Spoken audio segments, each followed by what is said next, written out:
बोलिए भारत माता की, खुरई और आसपास की जनता की, कार्यक्रम में आए बहनों भाइयों की और मेरे भांजे और भांजियों की।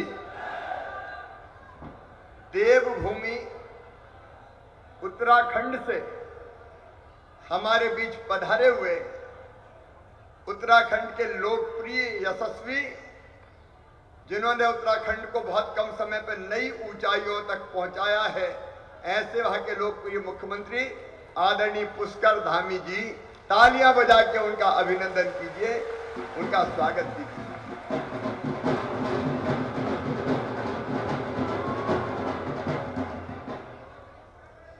हमारे खुरई के विकास पुरुष और कितने चतुर हैं।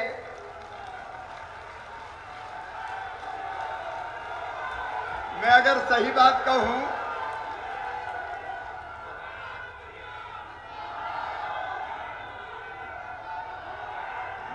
जितने विकास के काम खुरई विधानसभा में हुए हैं, मध्य प्रदेश के किसी विधानसभा में नहीं हुए। फिर भी विकास की ललक ऐसी है कि दिल है कि मानता ही नहीं है। फिर एक लंबी सूची उन्हें थमा दी, लेकिन जिसके मन में तड़प होती है जनता के कल्याण के और विकास की, वही ऐसा काम कर सकता है। मैं अपने मंत्री और मित्र भूपेंद्र जी का स्वागत करता हूं विकास के लिए। बीना के हमारे यशस्वी विधायक भाई महेश राय जी, जिलाध्यक्ष भारतीय जनता पार्टी भाई गौरव सिरोठिया जी, अश्विनी राय जी, बहन नन्नी बाई, नगर पालिका परिषद की अध्यक्ष जमुना प्रसाद जी अहिरवार, अध्यक्ष खुरई जनपद पंचायत, सुशील तिवारी जी, वीर सिंह जी, रामनिवास जी, हेमचंद जी, मूरत सिंह जी, विजय जैन जी, कमला नायक जी, सुधा जी, बहन मीना चुन्नीलाल जी, जयंत जी, मनोज जी, चंद्रिका पारासर जी, सभी हमारे मंडल अध्यक्ष, पार्टी के सभी नेता, साथी, पदाधिकारीगण और खुरई के मेरे प्रिय बहनों और भाइयों, आप सबको दोनों हाथ जोड़ के प्रणाम करता हूं। आप सबको नमस्कार करता हूं। बहुत दिन से खुरई नहीं आया था, इच्छा बहुत हो रही थी कि खुरई आके आपके दर्शन करूं। आपसे मिलने की मेरी बड़ी इच्छा थी। आपकी भी मुझसे मिलने की इच्छा थी कि नहीं थी? मतलब आग दोनों तरफ से लगी हुई थी। उसलिए यात्रा तो एक बहाना था, खुरई वालों, हमें तो आपसे मिलने आना था। खुरई की जनता ने आशीर्वाद दिया, भरपूर प्यार दिया, पर हमने भी कोई कसर नहीं छोड़ी। सबका साथ, सबका विकास। एक बात और कहना चाहूंगा, भूपेंद्र जी केवल यही विकास नहीं कर रहे, मध्य प्रदेश के नगरीय क्षेत्रों की सूरत बदलने में उनका बहुत महत्वपूर्ण योगदान है। अच्छा, मैं भाषण देकर नहीं बताऊंगा क्या क्या काम किए, क्योंकि देर लगेगी। मेरा इंतजार अभी गुलाबगंज, विदिशा सब जगह हो रहा है। मैं तो आपसे पूछता हूं, जरा दिल पे हाथ रख के बताना, जितने विकास के काम भारतीय जनता पार्टी की सरकार ने किए, कभी कांग्रेस ने किए थे क्या? विकास बोलता है, भाषण देकर बताने की जरूरत नहीं है। अब मैं सूची लेके आया था कितने काम, लेकिन सारे काम अगर मैं बताऊंगा, यहां 100 बिस्तरी अस्पताल, खुरई के अधोसंरचना के काम 37 करोड़ 19 लाख के, 61 करोड़ 7 लाख के विद्युत उपकरण, 32 करोड़ 31 लाख की खिमलासा विद्युत उपकरण, 40 करोड़ 9 लाख का चुरारी जलाशय। अब यह सूची पूरी है कई पन्नों की, पढ़ूंगा तो बहुत देर लगेगी, लेकिन आपने प्यार दिया तो हमने विकास दिया, और आगे भी यह सिलसिला लगातार जारी रहेगा। खुरई वालों, जितने विकास के काम हमने किए, कांग्रेस कभी कर सकती है क्या? इतने वर्षों तक कांग्रेस रही, क्या हालत मध्य प्रदेश की कर दी थी। गड्ढों में सड़क की, सड़क में गड्ढा की, गड्ढम गड्ढा। अरे भैया, जब सागर आते थे तो रोड से नहीं आते थे, बीना उतरते थे, रेल से और बीना से फिर रेल से बैठ के आते थे। तबाह और बर्बाद करने का पाप दिग्विजय सिंह ने किया, कांग्रेस ने किया। और आज अगर आबाद किया और फिर से विकास किया तो भारतीय जनता पार्टी की सरकार ने किया। और केवल विकास के काम नहीं, मैं हमेशा कहता हूं, मैं सरकार नहीं चलाता, हम परिवार चलाते हैं, परिवार। ईमानदारी से मुझे बताना, मैं मुख्यमंत्री लगता हूं कि भैया, और मामा लगता हूं कि नहीं? अपन कोई मुख्यमंत्री थोड़ी है, परिवार के सदस्य हैं। और जैसे परिवार का कोई मुखिया अपनी जनता का ध्यान रखता है परिवार का, वैसे ही अक्षरशः रखने की कोशिश हमने की, वैसे ही रखने की कोशिश। आप गवाए 24 घंटे में से 18-18, 20-20 घंटे काम करते हैं। दिल्ली में प्रधानमंत्री नरेंद्र मोदी जी का आशीर्वाद मिलता है। उनके नेतृत्व में एक वैभवशाली, गौरवशाली, संपन्न, समृद्ध और शक्तिशाली भारत का निर्माण हो रहा है। प्रधानमंत्री जी का हम अभिनंदन करते हैं। एक नहीं, कई बड़े फैसले, और ये हमने कसर नहीं छोड़ी। एक तरफ विकास के काम और दूसरी तरफ प्राणों से प्यारी जनता का कल्याण। अरे कभी ऐसी योजना सुनी थी कि लाडली बहनों के खाते में सीधे पैसा हर महीना आ जाएंगे? मेरी बहनों, मैं तुम्हारी तकलीफ जानता था, तुम्हारी परेशानी जानता था। अगर हजार रुपया की भी जरूरत पड़ जाए तो बहनों को हाथ फैलाना पड़ता था।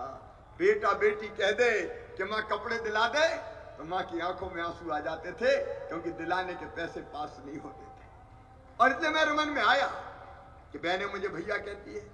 सावन के महीने में भैया अपनी बहन को लिवा के ले जाता है तो कपड़ा देता है, पैसा देता है, कोई ना कोई चीज तो देते ही है। मेरे दिल में भी आया कि शिवराज कैसा भैया है रे, तेरे रहते हुए बहन परेशान हो, कैसे काम चलेगा? और इसलिए बहनों के लिए कुछ कर। ये विचार मेरे मन में आया तो मैं सोचता रहा क्या करूं। फिर एक विचार और आया कि साल में एक बार पैसा देने से काम नहीं चलेगा। साल में एक बार देने से काम चलता क्या? और इसलिए हमने तय किया कि हर महीने अपनी बहनों के खाते में 1000 रुपया डालेंगे, हर महीने मुख्यमंत्री लाडली बहना योजना। मेरे बहनों और भाइयों, ये योजना नहीं है, ये केवल पैसा नहीं दिया। मेरी बहनों, मैंने तुम्हें मान दिया है, सम्मान दिया है, तुम्हारा हक दिया है, तुम्हारा अधिकार दिया है। और अब बहनें ही बताती है आजकल मुझे कि भैया अब तो घर वालों की भी नजर बदल गई है। मैंने कहा क्यों? बोले सास भी बड़े प्रेम से बोल रही है, बहू आ गए कि नहीं आए? और कहती रोटी में घी चुपड़ के खिलाओ बहू को भी। और पतिदेव भी आते हैं तो कई बार कहते हैं, पप्पू की मम्मी कैसी हो, आ गए कि नहीं आए? सचमुच में जिंदगी बदल गई। कई बहनों ने छोटे छोटे काम धंधे शुरू कर दिए। एक बहन ने मुझे बताया कि भैया मैंने तो सिलाई मशीन ले ली, अब कपड़े सी के और ज्यादा पैसे कमा रही हूँ। कोई ने सब्जी की दुकान लगा ली, कोई ने और कोई काम शुरू कर दिया। ये केवल योजना नहीं है, सामाजिक क्रांति है, सामाजिक क्रांति, सामाजिक क्रांति। लेकिन कांग्रेस को बड़ा दर्द हो रहा है। आज दिग्विजय सिंह ने ट्वीट किया, हमारे वित्त विभाग के अफसरों को धमकाया कि पैसे का इंतजाम कहां से कर रहे हो, क्योंकि वो सोच ही नहीं सकते कि इतने पैसा कहां से देंगे। जब उनकी सरकार थी तो कमलनाथ रोते ही रहते थे, मैं क्या करूं, मेरे पास पैसे ही नहीं है, मामा खजाना खाली कर गया, सब योजना बंद कर दी। लेकिन मैं कह रहा हूं, अगर पैसे नहीं तो क्या मुख्यमंत्री बन गया भैया? अरे ये तो बड़ा सस्ता बहाना है। कोई भी कह देगा मैं क्या करूं, मेरे पास पैसे ही नहीं है। लेकिन मामा कहता है चिंता मत करो, मेरे पास पैसे की कोई कमी नहीं है। जब चाह होती है मैं राह को निकलना पड़ता है। और इसलिए ये लाडली बहना रुकने नहीं वाली। 1000 के अब 1250 हो गए, और पैसे का इंतजाम करूंगा, फिर 1500 करूंगा। और बहनें बहुत है मेरी, 1,32,00,000। कितना भाग्यशाली भाई हूं मैं। और कई कह रही हम रह गए भैया, तो ये संख्या और बढ़ने वाली है। 1,32,00,000 बहनों का भाई, 16,000 करोड़ रुपए हर साल देना पड़ेगा। लेकिन यही नहीं रुकेंगे, पैसे का इंतजाम करेंगे। 1250, फिर 1500, फिर 1750, फिर 2000, फिर 2250, फिर 2500, फिर 2750 और अंत में बताओ कभी कांग्रेस ने धेला दिया था क्या? तड़प थी मन में बहनों की स्थिति सुधरे। क्या औरत जात आंसू बहाने के लिए पैदा हुई है? क्या वो दुखियारी रहेगी जिंदगी भर? क्या उनको मुस्कुराने का हक नहीं है? क्या उनको जीने का अधिकार नहीं है? और अगर लाडली बहना योजना है तो उनका हक और अधिकार उनको देने की योजना है, उनका हक और अधिकार। और देखिए, जब परिवार चलाते हैं तो परिवार का मतलब क्या है? रोटी, कपड़ा, मकान, पढ़ाई, दवाई, रोजगार का इंतजाम। प्रधानमंत्री जी को धन्यवाद, निःशुल्क राशन मिलता है। और एक बात और, वो भी नोट कर लेना, कई लोग मुझे मिले गरीब के लिए, भैया मामा अब घर में रहने की जगह ही नहीं मिल गया। क्यों? बोले दादाजी का मकान था, उनके 4 बेटे हो गए, 4 बहुएं आ गई, उनके 4 हो गए, फिर 4 आ गई, अब रहेगा जगह ही नहीं है कर ले। तो हमने योजना बना दी, मुख्यमंत्री भू आवासीय अधिकार योजना, और ये तय कर दिया कि जिसके पास रहने की जमीन का टुकड़ा नहीं है, घर छोटा है, एक घर में कई परिवार रह रहे, वो चिंता ना करे, उनको निःशुल्क प्लाट दिया जाएगा, रहने की जमीन का मालिक बनाया जाएगा। अब हमारे दिल में तड़प है, दर्द होता है, छोटी सी जमीन का टुकड़ा तो, और केवल इतना ही नहीं, फिर उस पर मकान। प्रधानमंत्री आवास योजना के मकान की सूची के अनुसार हमने 44 लाख मकान बना दिए, 44 लाख। लेकिन कई लोग रह गए, आवास प्लस की सूची में भी उनके नाम नहीं है, पीएम आवास योजना में छूट गए। तो हमने नई योजना बना दी, सीएम आवास योजना आना शुरू कर दिए। जो कच्चे घर में रह रहे हैं, कच्ची टपरिया में रह रहे हैं, 5 एकड़ से कम जिनकी जमीन है असिंचित, 2.5 एकड़ तक सिंचित, और जो इनकम टैक्स नहीं देते, वो अगर कच्चे झोपड़ी में रह रहे हैं तो उनको पक्का मकान दिया जाएगा, पक्का मकान बनाने के पैसे दिए जाएंगे। अरे बड़ा बंगला नहीं हो, छोटा सा घर, तो ये परिवार है, सरकार नहीं है। बेटा बेटी की पढ़ाई की व्यवस्था है। दिग्विजय सिंह, तुमने सारी योजना हमारी बंद कर दी थी, मेरे भांजे भाइयों के लैपटॉप छीन लिए, तुमने साइकिलें छीन ली, इतनी योजना है, संबल योजना तुमने बंद कर दी। बहनों की, बेटा बेटी की, मजदूर बहन जन्म के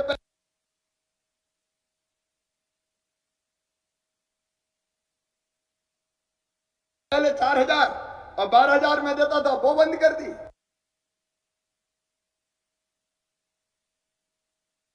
तीर्थ दर्शन बंद कर दी। तुमने प्रधानमंत्री किसान सम्मान योजना के नाम नहीं भेजे, जल जीवन मिशन शुरू नहीं किया, और आवास योजना के पैसे आए, प्रधानमंत्री जी ने भेजे, कमलनाथ तुमने वापस कर दिए। शर्म नहीं आती तुम्हें? जनता के साथ छल और धोखा किया है। लेकिन ये भारतीय जनता पार्टी की सरकार है, आते ही सारी योजना हमने फिर प्रारंभ कर दी है। बेटा बेटी दूसरे गांव 5वीं पास करके 6वीं में स्कूल में जाए तो 4,500 रुपया साइकिल के खाते में डाले, 8वीं पास करके 9वीं में जाए फिर 4,500 डाले, 75% अगर 12वीं में लेके आए तो मामा ने फिर से लैपटॉप दिलवाए जो कमलनाथ ने छीन लिए। और अपने हायर सेकेंडरी स्कूल में जो पहले नंबर पे आए उनको स्कूटी दिलवाने का काम भी किया, तो मामा और भारतीय जनता पार्टी की सरकार ने किया। और एक बात सुन लेना, मैं लंबा नहीं बोलूंगा, 2 फैसले, पुष्कर जी हमने एक फैसला किया मध्य प्रदेश की धरती पर कि हम मेडिकल की पढ़ाई, अब बताइए कांग्रेस का षड्यंत्र था, छल, अंग्रेजी में ही होगी, बताइए अंग्रेजी में। अब हमारे गांव के बच्चे अंग्रेजी जानते हैं क्या? बताओ, अरे जोर से बोल के बताओ। हम अंग्रेजी नहीं जानते, हमारे बच्चे नहीं जानते, धन्नू पन्ना कल्लू लल्ला के बच्चे नहीं जानते अंग्रेजी, किसान के बेटा बेटी नहीं जानते अंग्रेजी। अब अंग्रेजी रहेगी तो ये षड्यंत्र था कि इनके बच्चे रह जाए, केवल कुछ बड़े लोगों के बेटा बेटी डॉक्टर प्रोफेसर इंजीनियर बने। एक भाई बेटे ने मुझे कहा मेडिकल में एडमिशन में पढ़ाई छोड़ दी। उनका क्यों छोड़ दी? बोले मामा अंग्रेजी समझ में ही नहीं आ रही। अब हमने फैसला कर दिया कि मध्य प्रदेश में मेडिकल इंजीनियरिंग की पढ़ाई हिंदी में होगी, हिंदी में। बोलो होना चाहिए कि नहीं? हमने कर दिया फैसला। और एक फैसला और, सरकारी स्कूल के बच्चों को मेडिकल में रिजर्वेशन दे दिया। 5% बच्चे सरकारी स्कूल में नीट की परीक्षा जो पास करेंगे अलग मेरिट लिस्ट बन के उनको डॉक्टर बनाएंगे, गरीब के बेटा बेटी भी आगे बढ़े। ऐसे कई फैसले किए।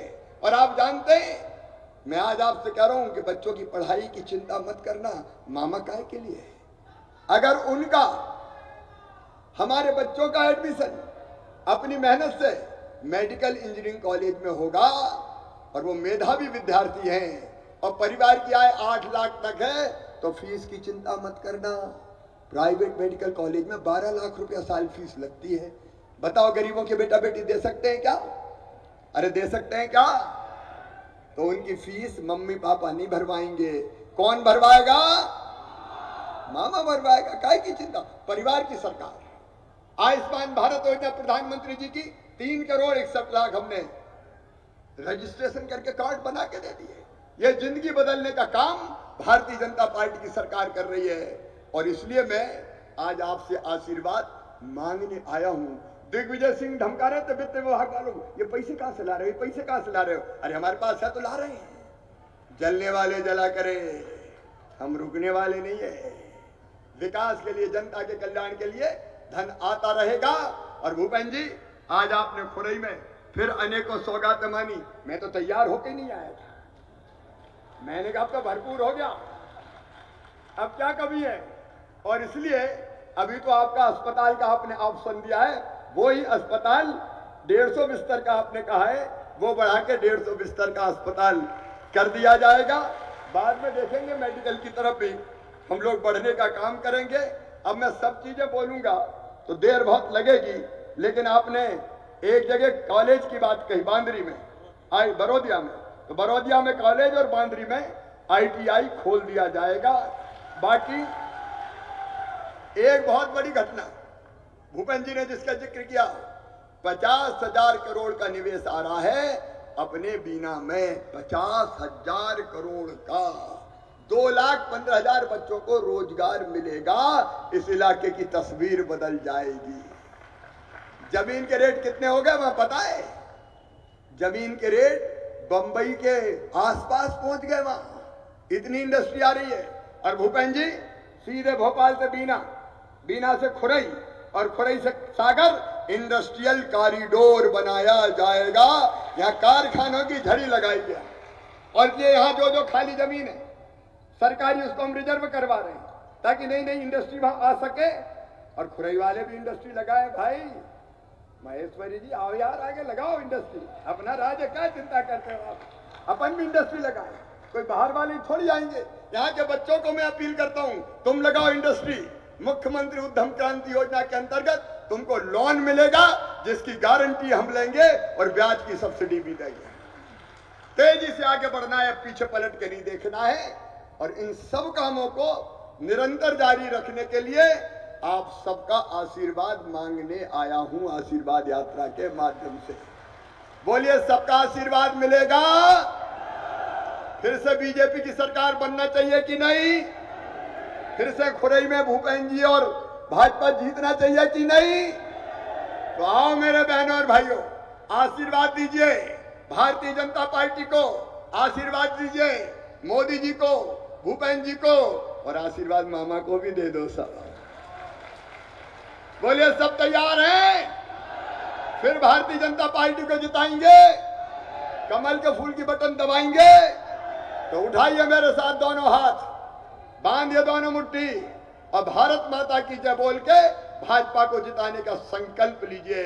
भारत माता की, भारत माता की। अब मेरी अगली यात्रा में मुझे जाना है। आप सब बैठिए। हमारे बहुत सम्मानित अतिथि उत्तराखंड के हमारे लोकप्रिय मुख्यमंत्री, जिनने देवभूमि की तकदीर तस्वीर बदल दी है, श्रीमान पुष्कर धामी जी आपको संबोधित करेंगे। उनको सुनने के बाद ही हम फिर आगे जाएंगे। मैं इजाजत चाहता हूं ताकि गुलाबगंज और विदिशा की सभा भी कर सकूं। बहुत बहुत धन्यवाद, प्रणाम, नमस्कार। एक भानगढ़ में महेश कह रहे थे, गौरव कॉलेज तो कॉलेज खोलना है यार, हमको कमलनाथ थोड़ी जो मना कर, चिंता मत करो, जाओ खुल जाएगा कल। और 132 केवी के सब स्टेशन की रजबात है, जहां भी उचित होगा तय करके हम लोग बनाएंगे। बहुत बहुत धन्यवाद। आप बैठेंगे भूपेंद्र जी भी यहीं रुकेंगे।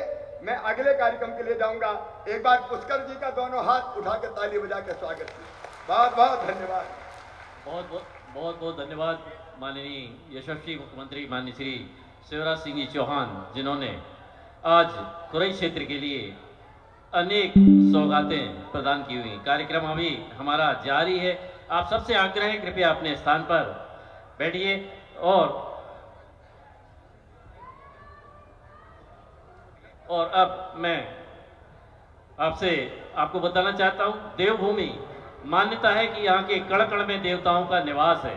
ऐसी पावन भूमि का आशीर्वाद खुरई वासियों को प्राप्त हो, मध्य प्रदेश को प्राप्त हो। इन्हीं भावनाओं के साथ, विनयपूर्वक निवेदन के साथ माननीय मुख्यमंत्री श्री पुष्कर सिंह जी धामी जी को उनके आशीर्वाद वचनों के लिए आमंत्रित करते हैं। कृपया आएं और अपने आशीर्वचन हम सबके लिए प्रदान करें।